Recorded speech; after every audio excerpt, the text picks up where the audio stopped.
గణపతి దగ్గరికి వెడితే క్షమించు అని అడగక్కర్లేదు. ఆయన దగ్గరికి వెడితే ఏమిటో తెలుసా, 2 చేస్తే చాలు, ప్రసన్నుడైపోతాడు. ఒకటి ఇలా ఇలా ఇలా అంటే చాలు, మిటికలు ఈ 2 కణతల మీద 3 మాటలు కొడితే ఆయనకి సంతోషం. ఇలా కూడా అనక్కర్లేదు ఆయన దగ్గర.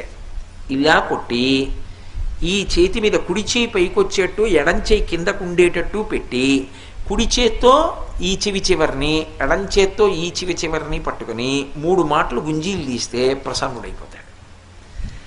ఏమండి మీరు చెప్తున్నారు బాగానే ఉంది, కానీ అంత పరబ్రహ్మం విఘ్నేశ్వరుడు, ఆయనకి ఎందుకండి ఇలాంటివన్నీ, ఇలాంటి పిల్లల చేష్టితాలు అన్నీ చేస్తే ఏమిటండి ఆయనకి ఆ సంతోషం అని అడగచ్చు మీరు. దీని వెనక ఒక మర్మం ఉంది. ఒకప్పుడు అగస్త్య మహర్షి మహానుభావుడు, సామాన్యుడు కాడైన ఆయన ఆ దక్షిణ దేశంలో ద్రవిడ దేశం దగ్గర ఒక పర్వతం మీద కూర్చొని తపస్సు చేస్తున్నాడు. ద్రవిడ